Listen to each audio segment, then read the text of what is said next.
In this video, we're going to discuss the different ways that we can work with your gouache paints for your illustrations. There's several different approaches to it. Gouache functions um, similar to acrylics or watercolor, but there are some things that are a little bit tricky about it that take some getting used to. The first approach can be to kind of lay out your composition with the micron pens, and then, like I said before, kind of using it as a paint by number. So what we can do is we can go in with our color and we can just use those guidelines as where we're going to work with. So what I'm going to do is go in and just use that micron line where I want to kind of line up my colors. And of course, you can also, one of the things that you can also do is use painter's tape if that's more comfortable for you. And we'll talk in class about how you can work with painter's tape. So what I'm doing right here is I'm just using the edge of my brush to get a really nice clean line with that micron pen. So what I would suggest doing is doing some tests and seeing what's most comfortable for you. Of course, I've got these smaller detail areas that I would go in with a smaller brush. So you want to be alternating between larger brushes, smaller brushes, depending on what's comfortable for you to work with. The other thing that you can also do is you can go in with pencil and you can have your two colors kind of laid in next to each other. So what I'm going to do right here is I'm going to actually just lay in my color without the micron pen and just using these as guides. And then of course when this dries, I can go in and work with the micron on top of that if need be. So I've laid in one color and I'll go over and I'll lay in the color next to that. And once again, with this, you can also use the painter's tape if you need to as well. And painter's tape is quite nice for kind of laying in really kind of very sharp edges and lines.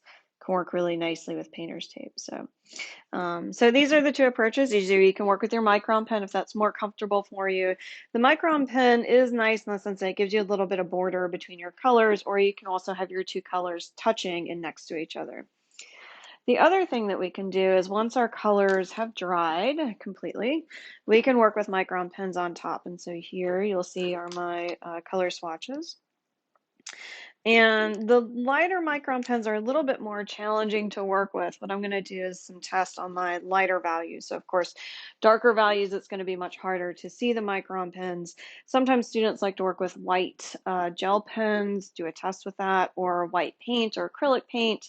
Any of those things you could work with your darker colors on top of. So for my micron pens, you'll see I'll do some tests. And this is with a thicker, this is with a 08. This is with a thinner. This is with my 03, and you can see the quality of line is certainly changing as I'm going through and working with them. And then of course you're also welcome to continue to work with a brush pen. So if there's a brush pen that you want to work with and you want to kind of play with how that looks. So all of these are absolute options for working with your gouache. The other thing that you can also work with is watering it down. If you feel comfortable mixing and working with gradients, you are more than welcome to, but it's certainly not required to for the class. So here you can see I've mixed a pretty spectral green right here.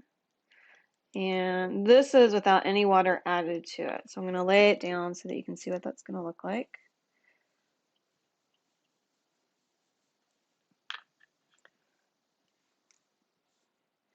And it's going to be a pretty opaque color. So you can see that that's really solid. I don't see any of the paper coming up through it.